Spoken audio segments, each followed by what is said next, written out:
enero del 2017. ¿Qué tal? Muy buenos días, bienvenidos a su programa Contacto Directo. Hoy son nuestros invitados Rosana Alvarado, de Alianza País, presidenta encargada de la Asamblea Nacional, y Medardo Oleas, integrante de Cauce Democrático y expresidente del Tribunal Supremo Electoral. Van a debatir sobre la consulta popular convocada por el presidente de la República para establecer la prohibición de ejercer cargos públicos a quienes tengan activos o capitales en paraísos fiscales. También hoy estará con nosotros Víctor Granda, exdiputado del Congreso Nacional. Los 30 años de contratos de Odebrecht en el Ecuador y las revelaciones al Departamento de Justicia de Estados Unidos sobre sobornos pagados en el Ecuador del 2007 al 2015. La actualidad, los protagonistas, el análisis y la información en Contacto Directo.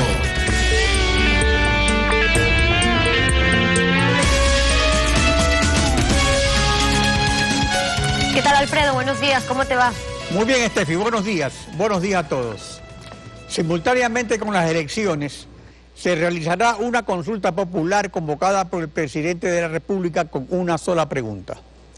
¿Está usted de acuerdo en que para desempeñar una dignidad de elección popular o para ser servidor público se establezca como prohibición tener bienes o capitales de cualquier naturaleza en paraísos fiscales? Y luego se establece que en el plazo de un año la Asamblea Nacional reformará las leyes pertinentes para adecuarlas al pronunciamiento popular mayoritario. Hemos invitado a debatir sobre el tema a Rosana Alvarado, de Alianza País, presidenta encargada de la Asamblea Nacional, y a Medardo Oleas, de Cauce Democrático, expresidente del Tribunal Supremo Electoral. En la primera parte con Alfredo, en la segunda conmigo, las preguntas tendrán 1 minuto para ser respondidas. El reloj que va a aparecer en sus pantallas marcará la disminución del tiempo y al final del minuto se desvanece el audio para que puedan concluir.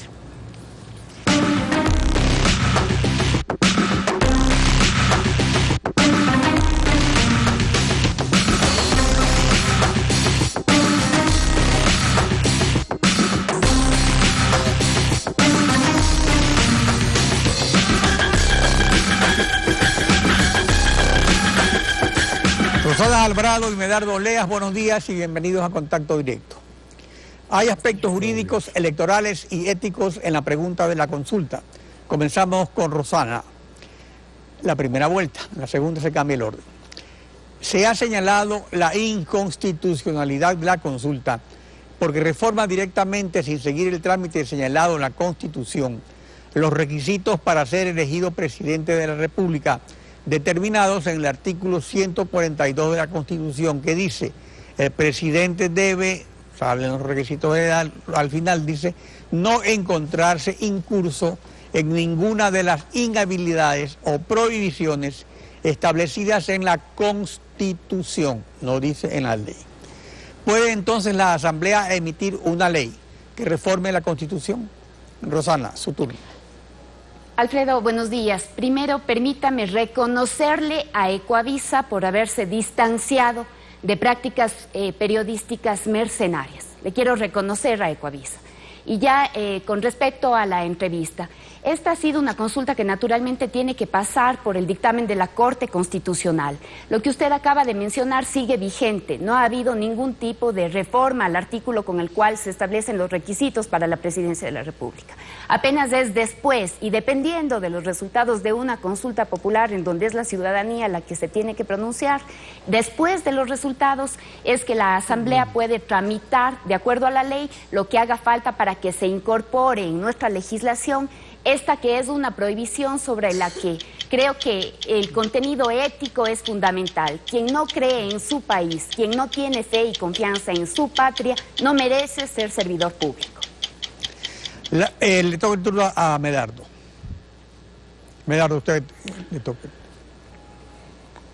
Gracias. Esta consulta es intrascendente porque no soluciona problemas del Estado. Lo que se busca es simplemente decirle que ciertas personas tienen bienes en paraísos fiscales, cuando en ninguna legislación del mundo se establece qué países son paraísos fiscales. Además, en los paraísos fiscales no se tiene bienes inmuebles o acciones. Lo que se utiliza esos paraísos fiscales son para hacer depósitos en dinero en efectivo en los bancos, generalmente a nombre terceras compañías, donde es muy difícil identificarles. El problema no es si tienen o no tienen bienes, el problema de fondo es que el país quiere combatir la corrupción y sobre eso no se dice absolutamente nada, llegando al absurdo de que quienes supuestamente tengan bienes en estos paraísos fiscales se les va a conceder un año para que vendan esos bienes. Entonces, ¿cuál es la finalidad de la consulta? Para mi criterio, esta consulta es trascendente y no tiene ningún sentido ni coherencia. Las reformas legales que la Asamblea emitirá un año después del pronunciamiento popular, en caso de ganar el sí, considerando que las leyes no tienen efecto retroactivo ni tampoco pueden reformar la Constitución, ¿tendrá eficacia jurídica y se podrá aplicar a presidente, vicepresidente y asambleístas elegidos con reglas constitucionales diferentes? Rosana. Claro, la consulta más bien creo que es un homenaje a la ética, Alfredo, en todo el mundo, en todo el mundo. Este no es un tema de Cuba, no es un tema de Venezuela, es un tema de todo el mundo. Usted escucha a los principales representantes de organismos internacionales como la UNESCO impugnar a los paraísos fiscales. ¿Por qué? Por la opacidad, por la falta de transparencia, por la trampa que le hacen al Estado.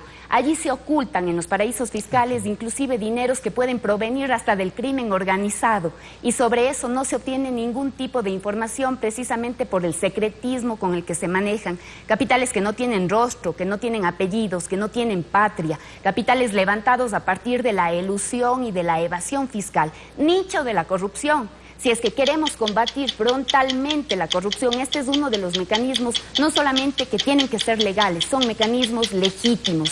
El Ecuador es el abanderado de una lucha a nivel internacional en contra de los paraísos fiscales. Medardo, su turno. A ver, nuevamente estamos confundiendo una cosa con otra. Los paraísos fiscales son el nicho de los corruptos, sí, pero donde van a depositar dineros, y no se abren las cuentas a nombre de los corruptos porque utilizan otros mecanismos para precisamente ocultar quién es el beneficiario de esos recursos. Si se quiere combatir la corrupción en el Ecuador, lo lógico hubiera sido que dentro de un pacto ético, por ejemplo, se exige a que todo funcionario público renuncie a su inmunidad y naturalmente al sigilo bancario para que él y su familia puedan ser investigados, porque es lo que queremos, una investigación profunda para aquellos que los dineros mal habidos hayan enviado fuera del país a través de mecanismos que estamos conociendo el día de hoy. Porque estos corruptos no es que utilicen sus nombres, como repito, sino están constituyendo compañías en Panamá para que esas compañías sean las dueñas de los recursos. Entonces estamos confundiendo lo uno con lo otro. Aquí se dice que el que tenga bienes en paraísos fiscales tiene un año para vender. A ver, yo no le encuentro sentido, coherencia. En mi criterio es intrascendente lo que se pregunta en esta consulta popular. El problema de los paraísos fiscales, en efecto, es un gravísimo problema que existe en la comunidad internacional. Pero ocurre que ¿cuál es el procedimiento que se va a seguir? La lista de paraísos fiscales se establece en el Ecuador mediante simple resolución del SRI, que es una dependencia de la función ejecutiva. No se necesita ley, ni decreto ejecutivo, ni acuerdo ministerial siquiera para modificar esa lista en cualquier momento. ¿Qué ocurre entonces con la eficacia jurídica de la consulta popular y las leyes reformadas si el SRI cambia la lista? Rosana. Alfredo, pero no es tan discrecional. Usted puede revisar como fuente para el trabajo posterior del Servicio de Rentas Internas lo que dice, por ejemplo, la OCDE, ¿sí? Aparte de eso, los convenios para evitar la doble tributación que tiene firmados el Servicio de Renta con algunos países, con cláusula de información, precisamente para que podamos nutrirnos de la información y a partir de eso definir o no a un Estado bajo el régimen simplificado de paraíso fiscal o de menor imposición. Entonces, no es tan discrecional como usted señala. Luego de eso, hay paraísos fiscales más allá de lo que obtuvimos en la información de los papeles de Panamá. Eso es apenas una porción minúscula de toda la información que se esconde detrás de los paraísos fiscales. De manera que creo que dice ya mucho una persona que prefiera invertir fuera de su país sin tener pues ninguna responsabilidad tributaria con el Servicio de Rentas. Habla mucho de quienes llevan sus recursos, pretenden defender la dolarización llevándose... Medardo, su turno. A ver, lo que hace el SRI es una simple resolución administrativa donde puede calificar a un país como paraíso fiscal o no. Esto de la doble tributación lo hacen con países donde efectivamente se tributa, pero se está confundiendo lo que son la inversión de lo que es el depósito de dineros mal habidos en paraísos fiscales. En los paraísos fiscales no se realiza ningún tipo de inversión. Los paraísos fiscales generalmente tienen estos bancos donde una persona con una simple clave puede abrir una cuenta, depositar en dinero en efectivo y naturalmente tener sus depósitos. Ningún paraíso fiscal uno puede realizar una inversión, por ejemplo, en acciones o comprarse inmuebles. No, no se hace eso. Estamos confundiendo lo uno con lo otro. Repito, esta consulta es intrascendente, no tiene sentido, es incoherente, porque lo que debemos combatir es la corrupción para evitar que los dineros mal habidos vayan a estos paraísos fiscales que son solamente lugares donde se puede depositar los recursos mal habidos y no se puede identificar al depositante, o sea, para que la impunidad reine en estos paraísos. Esta consulta popular o pacto ético surgió a raíz de la conmoción que causaron los papeles de Panamá y ha permitido evidenciar varias redes de corrupción al interior del gobierno. Una sobre los contratos para repotenciar la refinería de Esmeraldas, otra en el caso Odebrecht y otra para la cadena de intermediarios en la venta de petróleo a China. ¿Podía la Asamblea tomar ya las medidas legales pertinentes sobre paraísos fiscales en vez de esperar hasta el 2018 si es que gana la consulta popular? Rosana. Alfredo, nosotros desde la Asamblea Nacional hemos establecido algunas regulaciones. Por ejemplo, no es posible la deducción del impuesto a la renta de todas las dentro de una sociedad cuando esto se haga a través de los paraísos fiscales. Tenemos algunas reformas que hemos podido desarrollar. Pero ¿por qué es importante el pacto ético? Porque la ciudadanía tiene que saber a qué estamos enfrentando, cuáles son los destinos en donde va a parar el dinero que se trabaja en el Ecuador y sobre el que no se deja ninguna pista, ningún rastro. Los paraísos fiscales no le hacen bien a usted, Alfredo, no le hacen bien al pueblo ecuatoriano, no le hacen bien a nadie. No hay beneficiarios legítimos de un paraíso fiscal. Eso se dice a todo nivel, no solamente desde el Ecuador. Nosotros proponemos esto a todo el mundo, pero hace falta que también la ciudadanía sepa de lo que estamos tratando y que nos ayude a resolver, que nos ayude a decidir, que encontremos en los paraísos fiscales una amenaza para la democracia. Medardo. A ver, pero con esta consulta no solucionamos lo que acaba de decir Rosana, porque definitivamente lo que acaba de decir es cierto. En los paraísos fiscales no se logra identificar a los corruptos. Esa es una práctica para ocultar los bienes mal habidos. En un paraíso fiscal no se tributa, no se hacen inversiones, porque la inversión implica identificación del inversionista, de quien hace, por ejemplo, la compra de una acción, de una compra de un inmueble. Estamos confundiendo lo uno con lo otro. Aquí no se ha hecho absolutamente nada para combatir la corrupción, ni se han tomado medidas adecuadas para evitar lo mismo. Estos escándalos que ahora estamos conociendo de Petroecuador surgen precisamente por otra serie de mecanismos que ahora los estamos identificando y por la pelea que ha habido entre los compadres que ahora se dicen las verdades. Pero lo que se está haciendo con la consulta es, a mi criterio, una cosa inoficiosa e inoperante que no va a servir para el fin que se pretende y que quiere el pueblo ecuatoriano, cuál es combatir la corrupción y que se identifique plenamente cómo se obtuvieron los recursos ilícitamente en el Ecuador y cómo se sacaron los mismos de los paraísos. Gracias a Rosana Alvarado y Medardo Oleas. Después de la pausa, Steffi continuará con la segunda parte del debate. Son las 7 de la mañana con 15 minutos, nos tenemos que ir a un corte comercial. Al regresar seguimos con Rosana Alvarado de Alianza País, la presidenta encargada de la Asamblea Nacional, y Medardo Oleas, integrante de Cauce Democrático. Continuaremos el debate sobre la consulta popular. Quédese usted en nuestra sintonía.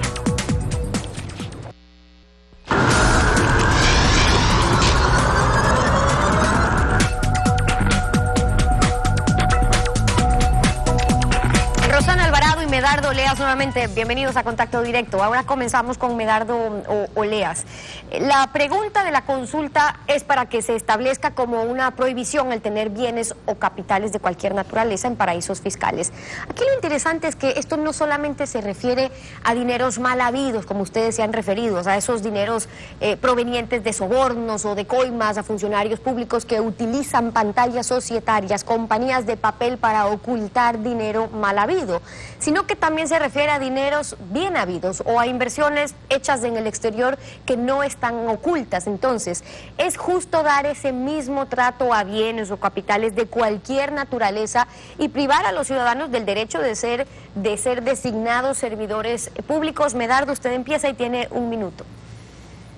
Es que el texto de la consulta es confuso. Lo único que dice es se prohíbe tener bienes y recursos en los paraísos fiscales y a los que tengan les conceden 1 año para vender. Entonces yo no le encuentro sentido. Si nosotros queremos combatir la corrupción tenemos que buscar otros mecanismos. Para comenzar necesitamos instituciones sólidas, independientes, una fiscalía independiente que no tenemos, una contraloría que no tenemos y una administración de justicia que tampoco es independiente. Solo basta escuchar a los 8 precandidatos a la presidencia de la República que en el último debate de forma unánime dijeron que la justicia no es independiente. Entonces estamos confundiendo lo uno con lo otro. El combate a la corrupción es un pedido y una necesidad nacional. Lamentablemente con esta consulta intrascendente que no tiene sentido se está confundiendo, como si con esta consulta utilizaríamos un mecanismo adicional para que efectivamente se combata a los corruptos, lo cual no es cierto. ¿Qué dice usted, Rosana? Su turno, 1 minuto. Es que el tema de fondo, Stephanie, son los paraísos fiscales. No hay beneficiario legítimo de un paraíso fiscal. Vea usted lo que dice Oxfam Internacional, esto no es parte de algún gobierno. Cada año, desde los países ricos, se fugan más de 100.000 millones de dólares a paraísos fiscales. 4 veces más de lo que en el mundo se requeriría para darle escuela a todos los niños, a todas las niñas en el mundo. Eso dice Oxfam Internacional, una de las organizaciones que trabaja contra la pobreza. Desde ese punto de vista, un funcionario público que debe tener pues una conducta irreprochable, intachable, ¿verdad? Un funcionario público está en capacidad legítima de llevar sus recursos a un paraíso fiscal, a un régimen en donde no se pagan impuestos, en donde se evade el pago de impuestos. Esa es la pregunta central, esa es la pregunta de fondo. Claro, el tema es si con este cambio realmente se logra combatir ese fin al que ustedes se refieren, que es la corrupción. Y hay algo en particular, y es que en ciertos giros de negocios, como el de comercio exterior, es normal tener cuentas en bancos extranjeros que pueden estar en Panamá, al que Ecuador, por ejemplo, ahora considera un paraíso fiscal, pero no todos los países lo consideran igual. El tema es que el SRI mañana define a qué país incluye o a qué país saca de la lista de paraíso fiscal. Y, por ejemplo, Petrochina, que nos compra petróleo, tiene una cuenta en el Banco de China en Panamá. Y muchos exportadores e importadores también con conocimiento del SRI. Entonces, no termina siendo una discriminación que margina de ser servidores públicos a quienes se dedican, por ejemplo, a una actividad lícita de comercio exterior. Medardo, tiene usted 1 minuto primero. Así es, pero deberíamos entender que un servidor público no debería tener otras actividades. El servidor público se dedica a trabajar exclusivamente para el Estado. Pero aquí el problema de fondo es que no vamos a buscar a dónde llevaron los dineros los corruptos. El fin del control es evitar que en el Ecuador la gente tenga acceso a dineros mal habidos. Para eso debemos establecer mecanismos a efectos de que todos los contratos sean debidamente vigilados, no exista asignaciones a dedo, no exista estos contratos con sobreprecios. Entonces hay que buscar cómo se controla el origen de la fuente precisamente de la corrupción y no ya el destino de los mismos. Si el Ecuador no tiene capacidad para controlar los contratos, a los contratistas, definitivamente estamos en un serio problema. No hay instituciones serias y naturalmente si no hay instituciones que controlen, la corrupción tendrá vía libre para que salga con su mal propósito. Rosana, su respuesta en cuanto al giro de negocios y el ejemplo que planteamos con Petrochina, que por cierto nos compra petróleo. Pero, Stephanie, cuidado, que no son inversiones, ¿verdad? El Estado ecuatoriano, el Estado, no los funcionarios del gobierno, el Estado ecuatoriano lo que tiene son cuentas a través de las cuales pues funciona el mecanismo internacional de pagos. Muy diferente a tener empresas offshore a las que ha estado acostumbrada la plutocracia. porque ciertamente, en función de lo que ha dicho Medardo, para un funcionario público no debería haber ninguna otra posibilidad de trabajar, de tener negocios vinculados o en interés opuesto a las funciones que desarrolla, salvo lo que dice la Constitución. No podría tener actividades en paraísos fiscales. Ese es precisamente uno de los peligros que se advierte en la democracia, que quien tiene el poder económico, un banquero, por ejemplo, pretenda también hacerse con el poder político. El Ecuador ya vivió securitizaciones de deuda, el doctor Osvaldo Hurtado algo tendrá que decir, el feriado bancario, todos los involucrados algo tendrán que decir, y es bueno que hablen sobre esta consulta. ¿Estamos o no estamos de acuerdo con impedir que la fuga de... Ok, están claras sus posiciones en esos dos puntos. Ahora, hablemos en cuanto al aspecto electoral, y hay dos temas. El primero es que la Constitución, el artículo 117, prohíbe reformas electorales del año anterior a las elecciones, y por eso es que se da un año de plazo a la Asamblea para aprobar las reformas legales del caso. Pero resulta que el mismo día de las elecciones se hace esta consulta popular para una reforma electoral. Entonces, ¿es eso procedente, consultar sobre un nuevo requisito para ser elegido presidente o asambleísta? Medardo tiene un minuto. A ver, es inconstitucional que se pongan otros requisitos que van a imponerse a futuro a una persona que va a participar como candidato en una elección. Las normas para que una persona pueda participar como candidato deben ser previas. Uno tiene que saber cuáles son los requisitos, las provisiones a las que tiene que someterse si él quiere ser candidato. Pero imponer otra disposición legal que se aplique a futuro me parece un absurdo, porque a la larga, imagínense, uno sale electo con la legislación actual, con las normas constitucionales y legales, y a futuro podría ser destituido por una norma que posteriormente a su elección lo está poniendo el Congreso Nacional, la Asamblea Nacional. Yo creo que lo que hizo aquí la Corte Constitucional es abiertamente inconstitucional, y esto no lo podemos admitir. Rosana Alvarado, y su respuesta, tiene usted un minuto también. Esto tiene el dictamen favorable de la Corte Constitucional, que es el organismo que define precisamente la constitucionalidad de la consulta, de la pregunta que se propone a que la ciudadanía sea la que responda. No ha habido hasta este rato, Stephanie, ninguna reforma. No hay ningún requisito adicional para que una persona haya podido postular como candidato a la presidencia de la República. Sencillamente viene después. Si es que alguien no está dispuesto, no tiene confianza en su propio país, difícilmente puede ser el encargado de gobernar. Si es que alguien saca sus recursos, pretende invertir en paraísos fiscales, le hace trampa al Estado. Sería un peligro que llegue a ser presidente de la República alguien que le hace trampa al Estado. Y cuando le hace trampa al Estado, le hace trampa sobre todo a los más débiles, a los más pobres, a los más necesitados de protección del Estado, de cuidado del Estado. Hablaba yo de dos aspectos electorales, el uno que mencionamos y el otro se refiere a que esta consulta convocada por el presidente le abre la puerta para que el CNE lo autorice a participar en campaña electoral. El presidente de la República es un servidor público, es el primer recurso humano del Estado. ¿Viola esta participación la prohibición constitucional del artículo 115 de que se utilicen recursos del Estado en campaña electoral? Medardo. Sí, porque si uno quiere hacer, por ejemplo, campaña por la consulta, tiene que limitarse a los montos establecidos en la ley, pero aquí vemos que no se respeta absolutamente nada. ¿Quién más hace publicidad a la presente fecha es el Estado ecuatoriano, al no tener un juez electoral que controle este abuso en la promoción, en la publicidad que realiza el Estado ecuatoriano bajo supuestos anuncios que no tienen otra finalidad que precisamente llegar al pueblo ecuatoriano, indicándole que supuestamente tenemos unas obras que han beneficiado al pueblo ecuatoriano. A la presente fecha se está violando el Código de la Democracia al usar y abusar al margen de la ley dineros del Estado para la promoción electoral. Y esto tiene que ser sancionado. Rosana, su turno. No tenemos jueces electorales. Stephanie, ya basta de ese discurso a convenir. Los jueces electorales del Consejo Nacional Electoral del año 2017 es el mismo del año 2015, el que desarrolló las elecciones que le dieron a la oposición la victoria en las principales alcaldías, en las principales ciudades del país. ¿Por qué no impugnaron entonces esos resultados? Debían entonces haber impugnado la ganancia del alcalde Rodas en Quito, del alcalde Nebot en Guayaquil, del alcalde Cabrera en Cuenca, de tantas otras autoridades elegidas con este mismo Consejo Consejo Electoral, de manera que utilizan eso de la imparcialidad, la neutralidad, a convenir, cuando el gobierno tiene clarísimas posibilidades de continuar con Lenín Moreno en las elecciones del 19 de febrero en primera vuelta. Entonces acusan al Consejo Electoral del fraude, de la probable cambio o el fraude en las elecciones del 19 de febrero. Entonces basta de ese discurso a convenir. La consulta nos ayuda a saber. Rosana Alvarado de Alianza País y Medardo Oleas, integrante de Cauce Democrático. A ambos, gracias por acompañarnos y su participación en Contacto Directo. Gracias, buenos días.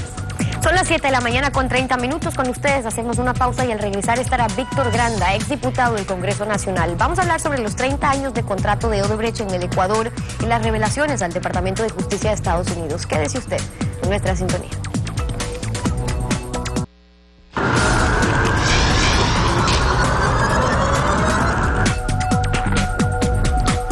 Víctor Granda, diputado del Congreso Nacional por el Partido Socialista Ecuatoriano durante 8 años. Ejerció fiscalización sobre los contratos de Odebrecht en la época de la partidocracia y también ha hecho seguimiento de los contratos de Odebrecht en la Revolución Ciudadana. Buenos días, bienvenido a Contacto Directo. Buenos días, Alfredo. En 20 años de partidocracia, de 1987 a 2007, desde el gobierno de León Febres Cordero hasta el de Alfredo Palacio, Odebrecht firmó contratos por 1.452 millones de dólares bajo la modalidad llave en mano. ¿Qué características tenían y qué problemas surgieron en el Ecuador? Bueno, primero, Alfredo, permítame que exprese mi solidaridad a Enrique Ayala por el ataque que sufrió en Imbabura y que asimismo exprese mi respaldo a Paco Moncayo, que al igual que Enrique Ayala vienen demandando absoluta transparencia en los temas de corrupción de los que estamos precisamente hablando. Como usted indica, durante mucho tiempo, más de 20 años, Odebrecht ha estado presente en el país y en todos los gobiernos. No hay uno que se pueda decir que no tuvo manejos irregulares. En todos los gobiernos, en su contratación, se estableció un modelo especialmente de financiamiento absolutamente irregular y gravoso a los intereses nacionales. Presidentes de la República, ministros de Finanzas y las personas que directamente estuvieron involucradas en la contratación, todas ellas hicieron arreglos alegres con la empresa Odebrecht. Y como resultado de eso tenemos una gravosa deuda y pagos enormes que el país ha tenido que realizar por obras que costaban la mitad y terminaron pagándose por ellas el doble o el triple, como es el caso de San Francisco. Entonces, creo yo que durante todo ese tiempo sí ha habido, por parte especialmente de la prensa de investigación, Vistazo, periodistas como usted y otros más, y también políticos, que desde nuestras funciones en el Congreso Nacional subimos poner las cosas en su punto. Época en la que, en definitiva, estas afirmaciones no se les daba mayor credibilidad. Parece que a veces en el Ecuador se necesita que gente de fuera, que el Departamento de Justicia americana hable, para que recién el gobierno comience, además de dar una serie de pretextos, comience a tratar de hilvanar algunas explicaciones sobre manejos absolutamente irregulares. El asunto es que en 2008 Odebrecht fue expulsada del Ecuador por el presidente Rafael Correa y en 2010 rehabilitada como contratista del Estado. Desde 2011 hasta 2015 suscribió contratos por un total de 3.267 millones de dólares. El mayor de los cuales es la fase 2 Metro de Quito por 2.009 millones de dólares. ¿Cómo se produjo la rehabilitación como contratista del Estado ecuatoriano después de haber sido expulsada del país? Mire, este es un punto crucial sobre el que necesariamente tenemos que detenernos un momentito. Luego de las denuncias fundamentadas que se hicieron sobre el caso San Francisco, que lo hicimos nosotros ante la Comisión Anticorrupción, y del juicio que se tramitó por peculado, reconocido por la Quinta Sala de la Corte Superior de Quito, el presidente Correa actuó en estos temas, pero realmente vale la pena precisarlo cómo. Cuando Correa recién se instaló en el poder, le dio 13 millones de dólares de premio a Odebrecht, supuestamente porque había ejecutado la obra San Francisco con mucha sagacidad. El vicepresidente Glass sustituyó una oferta de pago, un compromiso de 360 millones por 461 millones con pagarés. Y luego ellos pudieron constatar que la obra estaba mal construida. El momento en que comenzó el conflicto con Odebrecht, el gobierno formuló una demanda por más de 461 millones relacionados con el financiamiento irregular que nosotros habíamos denunciado, y puso una serie de reclamos por 250 millones. La empresa Electrocónsul, calculó en 83 millones de dólares el perjuicio que el país soportaba por el mal funcionamiento de la empresa San Francisco. Esto es, pusieron frente a la empresa 250 millones de reclamo, 8 glosas de la Contraloría, juicios penales, y luego, de repente, arreglaron por 20 millones de dólares, cuando la propia empresa Odebrecht hizo una oferta de 43 millones de dólares. Entró un proceso de negociación oscuro, del cual aparece ahora que 33.5 millones de dólares se pagó a alguien con la finalidad de arreglar estos desacuerdos entre el gobierno con la empresa Odebrecht, y para que luego regrese con una contratación mayor a los 20 años de la partidocracia, y luego le entregue incluso la obra emblemática del Metro de Quito, que tiene también una valoración de más de 2.000 millones de dólares. El asunto es que el 21 de diciembre de 2016, hace 48 días, en el párrafo 57 del acta que el Departamento de Justicia firmó con Odebrecht, textualmente señala que entre 2007 y 2008 Odebrecht experimentó en el Ecuador problemas relacionados con un contrato de construcción y acordó con un intermediario, con el funcionario de gobierno, con control sobre contratos, hacer pagos al funcionario para solucionar los problemas. Esta confesión forma parte de las que hizo Odebrecht para pagar una multa de 3.600 millones de dólares, reconociendo sobornos y prácticas corruptas, utilizando el sistema financiero de Estados Unidos y Suiza.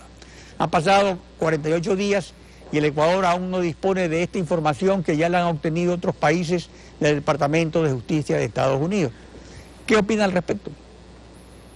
Bueno, esto es insólito. La responsabilidad política del presidente Correa y de esa cuadrilla de impunidad que tiene a su alrededor, dirigida por el señor Alexis Mera, son evidentes, porque si en 48 días no han podido hacer ni decir nada, y recién están ensayando, dizque algunos mecanismos para tratar de disculpar su responsabilidad directa en esta irregularidad, porque si estuvieron ellos reclamando 250 millones de dólares y plantearon un juicio de 461 millones de dólares y resulta que supuestamente un funcionario recibió 20, y vaya usted a saber cuánto más recibieron en los sobreprecios de cada una de las obras individuales que ha contratado el gobierno de la Revolución Ciudadana, y sin embargo en el gobierno no hay transparencia, el gobierno no ha ordenado una investigación de quiénes firmaron, de quiénes palanquearon los respectivos financiamientos y en definitiva de su propia acción. Más bien las expresiones del presidente siempre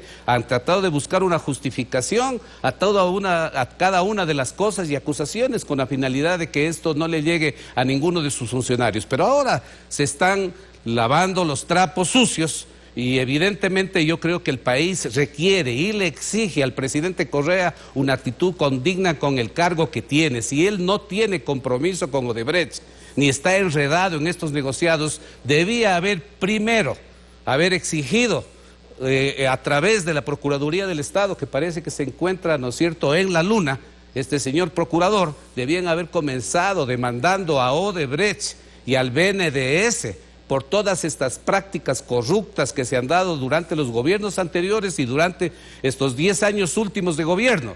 Y no han presentado absolutamente nada los señores hasta ahora. En Estados Unidos están cobrando 3.000 millones de multa. En otros países de igual manera están actuando los gobiernos. ¿Y aquí qué ha hecho el presidente Correa defendiendo los intereses nacionales? ¿Qué ha hecho el procurador? ¿Qué ha hecho todo el equipo de impunidad que tiene el señor Mera? También. El único contrato aún en fase de ejecución es el del Metro de Quito, fase 2. ¿Qué observaciones tiene al respecto? Mire, en el caso del Metro de Quito, las corresponsabilidades entre el municipio de Quito y el gobierno son absolutamente evidentes. Primero, ese contrato no podía haberse celebrado.